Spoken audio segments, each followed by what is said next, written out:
I like you a lot, but you gotta step up. I'm through trying to tell you. Hello, welcome back to the Daisy Dates podcast. I'm Daisy. And I'm Sharn. And in this podcast, we talk all things firsts, lasts, ghosting, heartbreak, you name it, we're going to be discussing it. But this is episode 2, and we're discussing being happy single. Woo!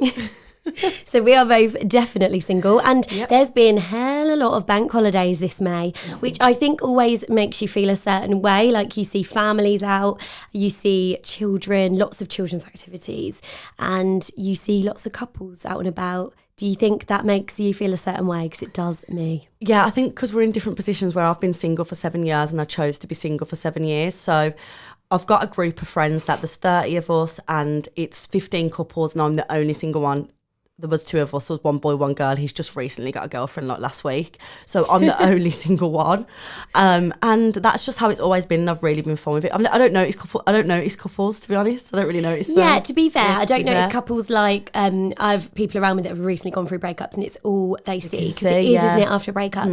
But like the families I see, because for the first time ever, I'm at a point, for the first time ever, I'm like, yeah, could see myself. Like having a little family with that little life kids. now. Yeah, love it's that. the first time ever. So would you say that you've always been happy single? This is a hard... You know what? I think I've always been happy single. Even when I was younger, before I had my first boyfriend, I didn't care about having a boyfriend. Have I been happy always to be alone? Like, no.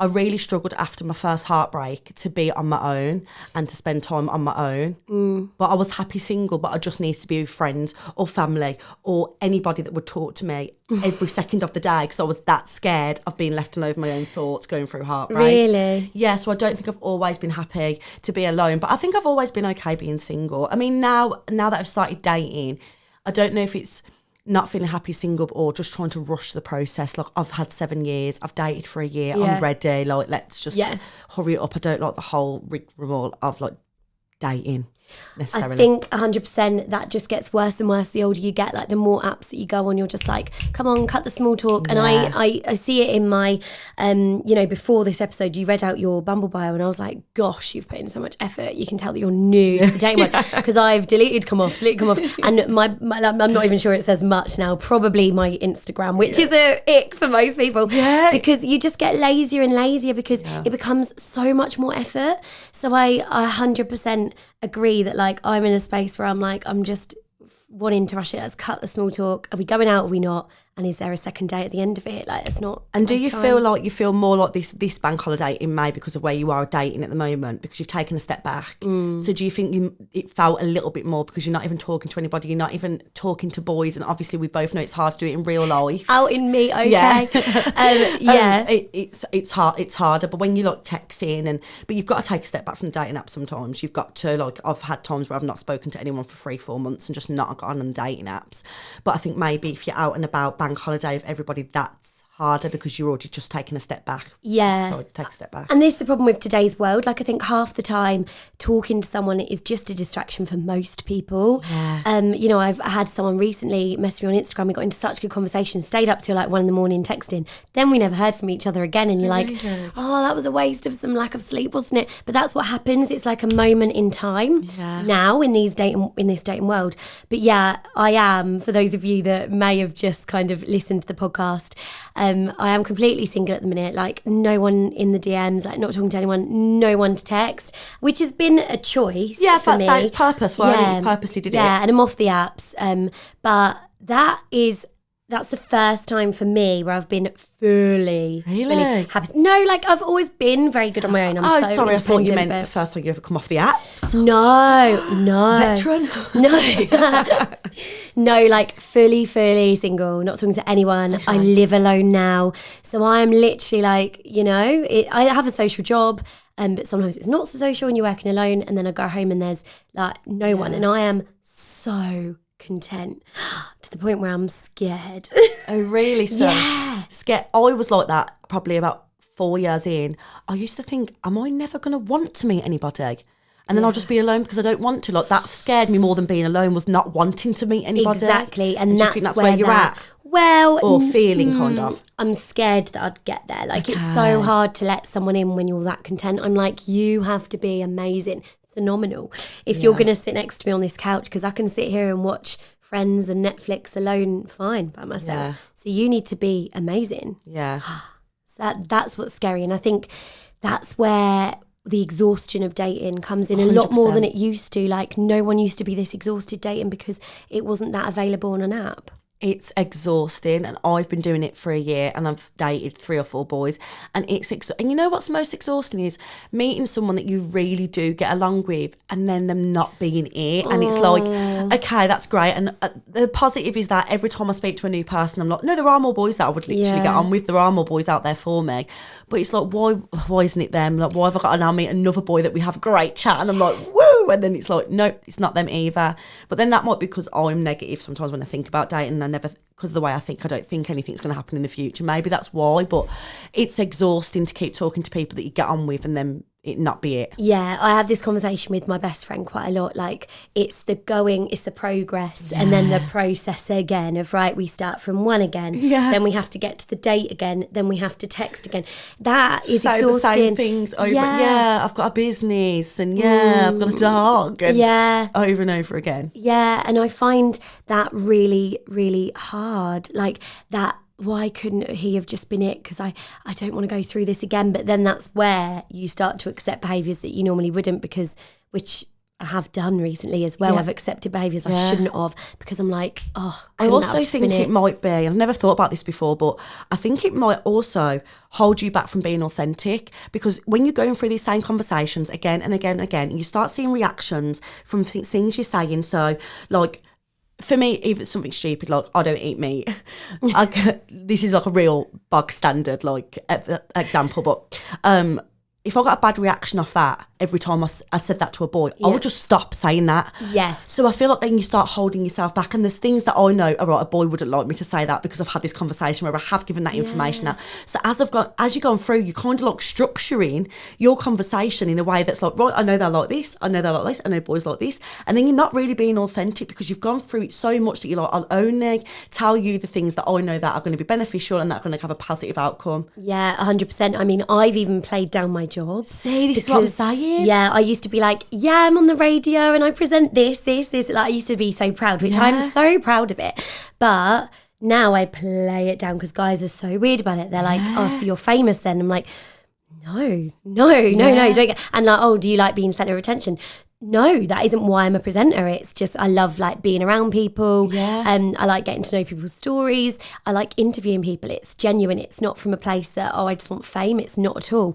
So I'm like, I don't want to give people that impression. So how do I take that out of the equation? Yeah, because you've had experience with so many talks. You're like, I know that doesn't get the most positive response. Let's downplay that a little bit. I do it with being busy. So I'm always busier, but I don't want the boy to think that I can't fit anybody in. Exactly. But then every day, what am I supposed to just be, what did you do today? I went to Zumba, I saw my friend, I went and got pizza, but I'm like, I just sat at home waiting for a boy to come and take me out. When that wasn't the case, do you know what I mean? Yeah, but I'm like that. I'm like, today I have not had a chance, just about had time to clean my teeth. But I find myself playing my busyness down because I know that it doesn't always get a good response. So I think it's not just being exhausted, it's changing how authentic you can be. No, I think that's a really good point. I have a little confession here, actually. I have actually changed my bio to saying that I work in marketing, just as like a standard kind of job that a lot of people have that's still really interesting. Okay. A kind of swerve on what I actually do. Yeah. I'm glad you changed it to my job. Oh, sexy job marketing. But I know what you mean because it's less questions marketing. Yeah, and do you know what? I did better. Sick. I just did better because people didn't have a perception of whatever someone thinks of a presenter being centre of attention. And when I say that on dates or to guys, a lot of the time they're like, I wouldn't think that, I wouldn't be put off. But actually, I see it. And that's because you've explained that that's the reason why you've not mentioned it. And now that I just think we need to take back, we maybe going into dates, and this is for me now thinking, like going into Bumble chats and stuff, don't go in and change. Just go in as if they're the first person that you've spoken to. 100%. And I do want to caveat that with it was definitely a social experiment when I like changed my job. It was not to actually like lie to someone. Don't do that. No, it's but not lying. just out of interest, I was like, Mum, if I try this, because she was like, try it. Because if people are being so weird about your occupation, just see. So it was interesting. But no, you're right. Being your authentic self is so important, and that can completely get lost sometimes in this what feels like a rat race, really, because you're just constant. And if you're a boy or a girl listening to this, I'd say like maybe the boys are doing the same things and we don't know, and they're downplaying stuff as well. And maybe if we stand our ground and be like, you can see me and this is me, I'm not going to downplay anything because I've had bad responses in the past, maybe we'd do better, and maybe boys will be more open to showing their self more. Maybe this is one of the problems that we're having on dating apps. Yeah, potentially. I mean, it's a rat race. Yeah, I think there's a lot of problems that we're going to get into on other episodes as well, but that's just the beginning, like the exhaustion of it. Having to, I have guy friends say, Daisy, what should my profile say? And I'm like, you know what?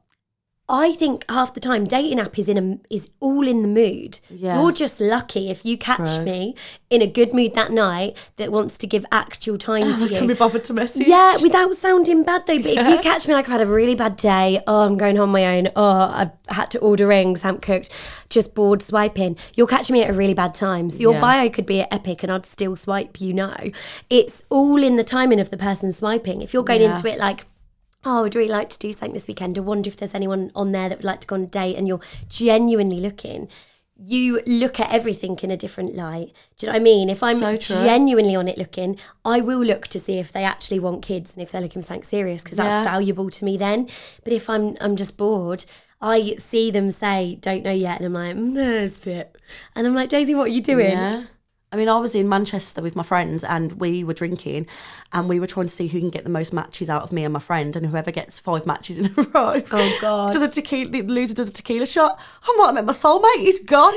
No, swipe straight. This is the thing. The games that come with it. I see people doing it. I saw a TikTok the other day of girls just doing it and like having a drunk swipe on each other's phone. And that's another thing. Half the time you're just part of a game.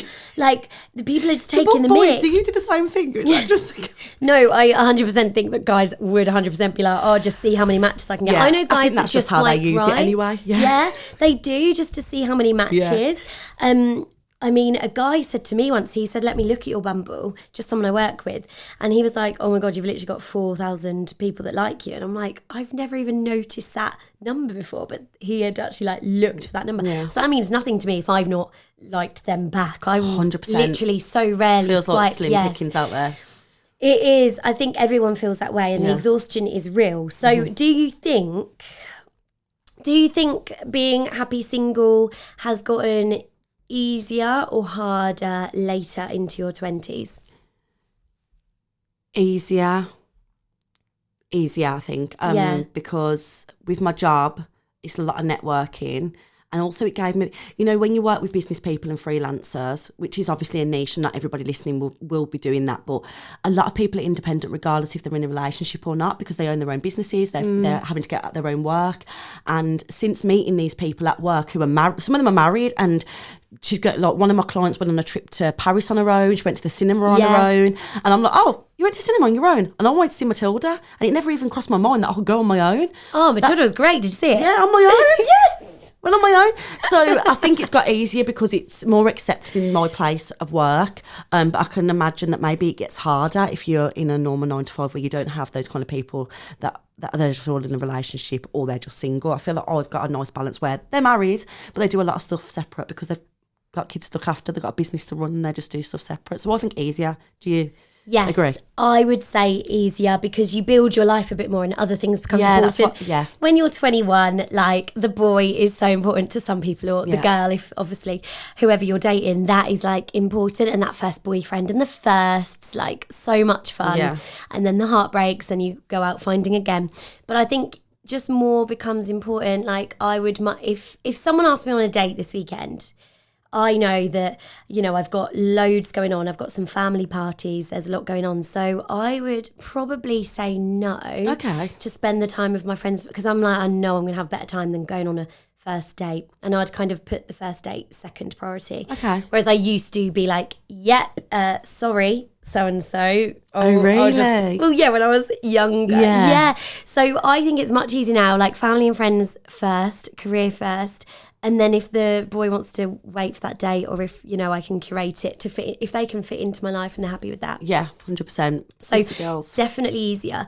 And I guess confidence comes with Yeah. age. It Well, really does. that could, I guess that depends on situations. If you've gone through a really horrible breakup, then Yeah. you get a confidence knock. But for me, so much more confidence in being alone. You know what really gets my back up? When people are like, why are you single? There must be something wrong with you if you're still single at your age. Or, are you single? Don't worry, you'll find someone. Because actually, it needs to be empowered that you can be happy alone and single. I mean, there's such a freedom to it that does need to be empowered, and it feels empowering too. Yeah. I, as a single person, can do anything I want when I want, and you should still be able to do that technically when you're in a relationship, but obviously that gets harder when you have things like dogs and babies and a partner that you haven't seen all week that you need to see at the weekend. So there really is that freedom knowing that I don't have to tell anyone when I'm home tonight, when I'm getting in. I don't have to text anyone. And that is a lovely feeling, to just have the freedom of life. I think everyone at some point, if they could, should experience that. Yeah, and I believe if you work for anything, you'll be successful, and I don't think that's any different when it comes to dating. If you are right now actively dating and looking for somebody and learning about yourself and learning from experiences, you will meet somebody. So this time that you've got right now on your own is really precious. It's not going to be forever, because hopefully we'll meet somebody that will be together for ever, if not the longest time. Yeah. This is precious right now. We're young and we're single and we've got time to ourselves, exactly like you said. Enjoy it. Carry on dating, learning, but enjoy this now. It's not going to be forever. It's not. Exactly. And anyone even older than us, like 40s, 50s, going through maybe those divorces or those long-term breakups, find that empowering time that you maybe didn't have in your 20s, early 20s, because if you met someone so young, or find the time that you've just been missing. Maybe you want to play tennis again, anything like that. Just try and enjoy your life. What I say to friends that feel quite down about being single is, you need to create the life that you love. Yeah. And that is completely in our power, no one else's. Yeah. Someone can come and make your life better, but ultimately, if the most amazing man walked into my life right now, they'd be making my life better. They wouldn't be making my life. Yeah. Everything else in my life, you know, there's ups and downs, and I'm saying this from a place where, you know, we're getting cuts at work, and there's like a lot of stress, but generally I've created a life within my work, within my career, within the things that I do outside of work, and the things that I do with friends, the things that I do on my own, like going for a 5k run on my own. And I know it's something so simple, but it's things that you need to find the time for and appreciate. The days that I get my ass to the gym in the morning and I've had that me time, the best days. And if you're not who you'd want to be in 5 years right now, and you're not making those changes or trying to better yourself in any way, then what boy you gonna, or girl, whoever you're dating, are you gonna bring into your life? When you're right and you're like, yeah, I would look, like, I think there's a boy out there for me and he's living his life right now and he doesn't know that I'm going to come into it. Yeah, there's someone for everyone, And I want him to be doing the work as well. Yeah. I want him to be doing the work, so when we both meet each other, we've got so much to talk about and we've both learned and we're both on this development journey. I want him to be doing that, so I should be doing it too, because right now we're living separate lives, but I believe he's out there and I want him to be living his best life just like I am. So when we meet each other, it's perfect, and that's how I think. I think that's He's great. there. Yeah, and even when you're saying the development, it's such a healthy way to look at it. Yeah. That he's out there too, doing his thing, going on his holidays, getting the things out of his system that you want him to get out of his system, like the lads' holidays and all of the stuff. If they do need to, you know, be a bit more homely and at home, or if you want babies or things like that.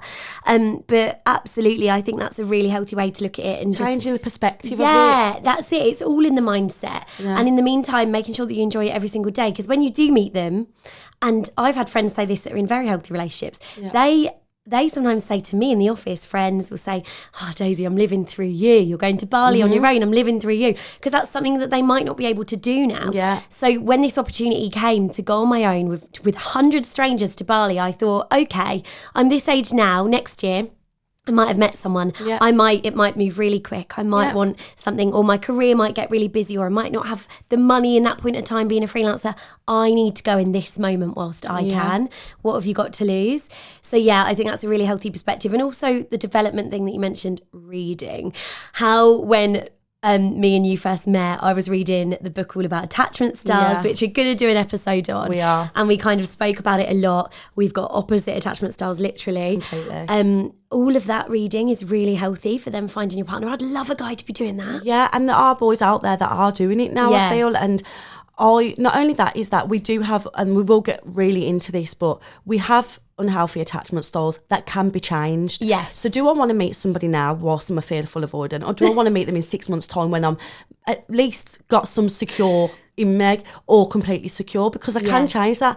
And do I want to meet him when he is an avoidant, a dismissive avoidant? No, I want him to have done the work. So think of it like that.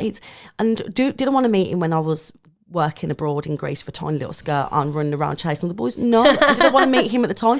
And when we meet each other, I'll be like, what you been doing for it feels like I would have met the person that I've been talking about. What have you been doing for the last 30 years? Catch me up. Exactly. Love that. And likewise, if you're an anxious attachment style, then, you don't want to meet a great person, because that anxious attachment style can sometimes do the opposite and actually push them away. So it's all of them things that you need to be learning about. And we've got a whole episode on attachment styles, which is really exciting. I hope if you're listening to this now and you've been really exhausted about dating, or you just think you're never going to find them, think about it now. Is there work? Is there a reason why he hasn't come yet?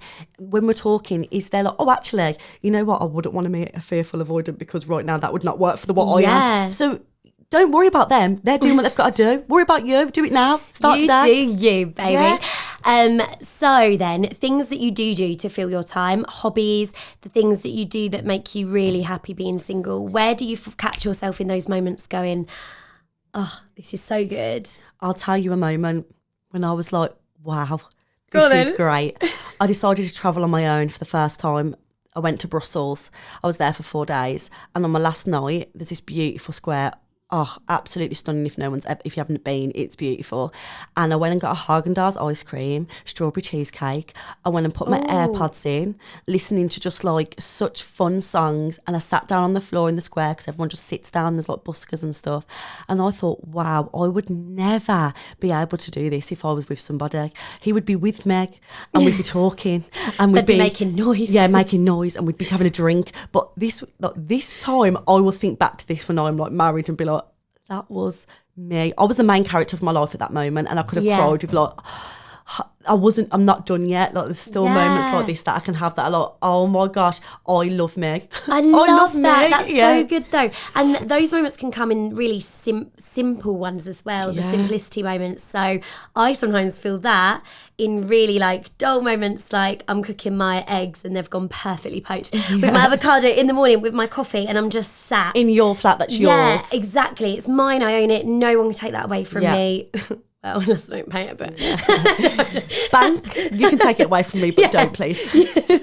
And literally, that's just, I'm in control. Yeah. And actually, owning a place for me was a big part of that. My career is so out of my control. Being freelance, love and relationships is so out of your control. For me, that one little hub in my control feels really good. I think I completely get that. We all need that kind of one thing that we feel a little bit in control of, so we don't feel like we're completely losing it. But those little moments can be, even if I take myself for literally a 5k run and I find myself at a really nice viewpoint and the sun is shining down on my face. I've been literally looking up to the sun recently, just getting that vitamin D on my face, thinking, this is what it's about. It's not that bad. Yeah, let's not waste our time chasing people, or, someone's not getting back to me as often as I would like them to, or not arranging. And I'm just like, what, in the grand scheme of it, this doesn't matter, because one day someone is literally not going to let me go. They're not going to want to lose me, so they won't even give the chance. He's on a 10k run right now. Yeah, literally. Sun's in his face. He better be. Work on those calves, boy.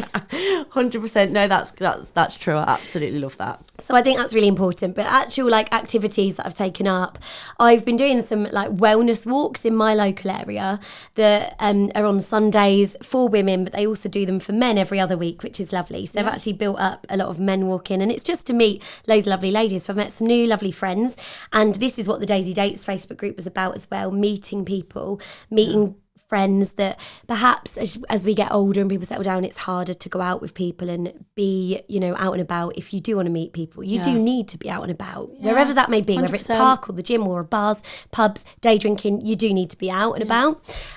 So meeting new friends I think I've met a lot of my closer friends in the last few years, and I think that's become really important, like expanding friendship groups so that you're not only relying on if you live with a housemate, or you're not only relying on your sister or your family member or your best friend that is busy all the time.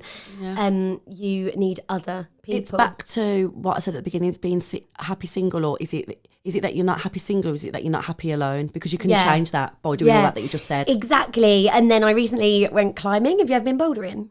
I used to go when I was younger. Really? It's such a fun hobby. It was actually for a job I was filming. Oh, I saw, yeah. Yeah, with a Paralympian. But I was like, oh, this is a hobby. Now it's an expenny hobby. It's is like, it? Well, yeah, I think it's like 16 quid every time you go. So it's not something that I'm going to be doing weekly. Yeah. But again, that's something that's quite a sociable place to meet people. Like you kind of... Yeah, it's quite social in the middle before you climb. But also I joined a netball team. Like it's just about Daisie's been filling doing it your all. time. Oh yeah, reading books. Like look at me and my little busy life on my own. But that's the thing. It is about doing that, isn't it? Yeah. And if you're thinking, oh, maybe it is that I'm just not that happy alone. Get out, do all these kind of things, just meet people, change your circle, because circles change. People get boyfriends, then suddenly you feel like, oh, everyone's got a boyfriend, now I'm left on my own. No, just change your circle up a bit. They can still be your friends, but make new friends. Exactly. Yeah, and remember, Take it's the pressure circle off. of life. Like it ebbs and flows. Like last year I got a boyfriend and my best friend was a bit gutted. She was like, oh, we're not single. And then, he turned out to not be very nice. He cheated on me. So TikTok followers will know that one. He cheated on me in Dubai. Follow us on TikTok if you don't already. But yeah, and I was like, we're both single again now. Like it ebbs and flows. It really does. Yeah.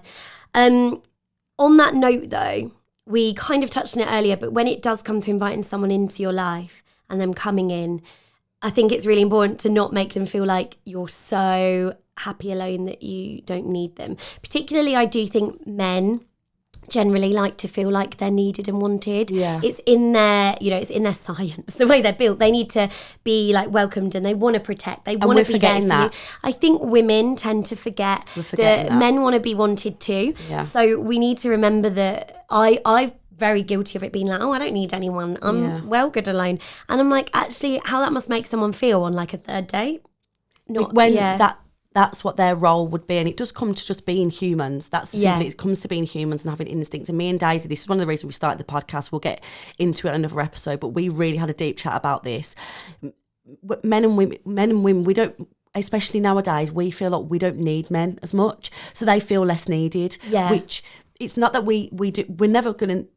You never know how the world's going to change. But right now, we're never going to need them, but we should want them, and they should feel at least wanted. I don't even feel like they feel wanted anymore. So it's hard to be like, I'm happy single, but also I kind of would like you in my life. But I have got no advice on how to find that balance, so I don't think I've found it yet. Yeah, and we are going to get into this on another episode, but just to kind of touch on it, talking of, there's a lot more women now having babies alone, and this is great. And if you get to that point and you can financially and in every way, it is amazing that we can do that now. Yeah. And don't get me wrong, I've thought about, should I be saving the funds so if I get to a certain age and I haven't met someone yet? But we have to remember that ultimately we don't want to be doing that instead of like if the person comes giving up. Don't give up. Like ultimately, I don't want to block the idea of that person coming. I'd love to have the baby with the person that I love and loves me, and that's where we need to remember to not be blocking people out. You can be really happy, single and independent, but also you're still allowed to let that vulnerable side of wanting someone. We're living in a world where, for me as a woman, men exist. We live on the planet with them. We don't need to be against them or fight them or be opposite to them. And likewise the other way around. Yeah, and the other way around. 100%, yeah. But for me as a woman, I walk around the planet and what is it going to help either genders to not get on or to think opposing thoughts all of the time? It feels like we're fighting all of the time, and I think it starts from being kinder to each other. Yeah, 100%. And this comes from a girl that was single for 7 years, but it doesn't mean that you have to constantly tear men down. I think that's one of the big problems with dating, and I think we can start now, like us just telling you guys, like, start now being kinder. And yes, you don't need them, but if you want them, just tell them. And men they're as well. needed. Tell the woman, because we also like to be needed. But yeah, Yeah, you get 100%. Yeah. I just don't know men as well because I'm not one. And also being independent, just remember that you're still allowed to love your life single but still go on a date, because sometimes Yes. I feel like I'm so happy single I don't need anyone. And again, trying not to say that, but if I have been like, oh, I'm just happy, and then a friend finds out that I'm on a date on Friday night, they were like, well, I thought you were happy. And I'm like, you're still allowed to be happy single and allow it in. And I think that's where we're not being vulnerable enough as humans to be like, we still want that connection. Yeah. You're allowed to live your best life, go solo traveling, have your career, do everything you want to do, but still want that person at the end of the day. Because it's Because instinct. that's why humans were put on the earth. Yes, we're put exactly. on the earth to meet like we were. And I think that because it's really hard when you're actually happy being single and people just think you're lying. Show them this podcast, because I think we did a good job at telling you that we really are happy with our life single. I think we're being really authentic and honest. Doesn't mean that we don't want them. So if they're like, yeah, she keeps saying that she's really happy single, but don't think she is, because why would you be? Show them this podcast, because it shows two women that really are. Really are, but I would so welcome an amazing guy. Yeah. And like he would be so welcome in my space. And that's Yeah. the difference. Like I'm so ready for it because I've built my life whilst being single. And that's where, you know, even if you're going for a breakup, having that time single is so important, to have the time to build the life you want rather than trying to do that whilst dating someone. That's tricky. Yeah, 100%. And, you know, can't wait to catch up with him when he turns up. Can't wait. Wonder what he's doing right now. I wonder what he's doing right now. Maybe a podcast. Maybe a podcast. All right. So, yeah, he's out there somewhere. And for the finale question of the podcast today, how happy would you say you are on a scale of 1 to 10? Single. So I knew this question was coming. And you know what? After I've chatted about it, I've gone from like a 5 to a 9. Do you know what I mean? You know when you meet for like another woman that feels the same and you're just like, actually, I'm having a great time. But I'd say 5 because I'd be happy with either. So to say that I'm 100% happy would be a lie, but to say that I'm not would be a lie. If somebody came, I'd be happy. If they didn't, I'd be happy. Not forever, but for like the next couple of years. So I'd just say 5. Like I'm a 5 out of 10 happy with being single. Okay, solid. If you you? can hear my tummy rumbling, that is my tummy rumbling, just to be transparent. I'm starving. Yeah. So I was actually going to go for a 7. So you've made me feel bad now. But yeah, I was going to go for a 7 I happy. did say I'd be a 9, but maybe you feel like a 7 now because we just had a great chat. Yeah, I'm a 7 happy, as in 10 being like so perfectly happy. I am very happy single. So I would say a 7. But Also, yeah. I'm talking to somebody, so that always makes it feel a little bit more like maybe 5, like a 5. Do you know what I mean? Maybe if I wasn't, then I'd be like 7 as well. Yeah, but I'm a 7 and I'm just happy. I'm so not but- gushy like that either. That's not what I was trying to say. I sounded wild cheesy. Then he'd probably be gone off the scene next time you speak to me. That's why I don't boast about it if I am talking to someone, because I'm like, well, it'll probably last a week and then we're back to square one. But that's why it's also important to have lots of single people in your mix of friendship groups. They understand that, rather than your married friend being like, why are you always only in the talking stage? Not only that, is they're like, I like this one. So you say that about everyone. Yes, but it doesn't mean he'll stick around. Right, join us for our next episode. And if you did like this one, please like and subscribe. We're everywhere, aren't we? Everywhere, and like, just let us know if you're watching this on YouTube. Let us know, what are you out of 10 if you're single right now? What are you out of 10? Make Daisy feel better because she said 7. Yeah, am I too happy? No, you can't be too happy. You can join us on the Daisy Dates Facebook group. That is for ladies only, just because women open up and share their dilemmas. So I'm keeping that a safe space for ladies. But otherwise, every gender, everyone, men, you are welcome everywhere else. We're Daisy Dates Podcast across all the usual platforms: Spotify, Instagram, TikTok, Amazon, Google, and hopefully Apple by the time you're hearing this. Yes. Join us next time. Thank you for listening. Bye. I'm hard to love, I'm hard to love.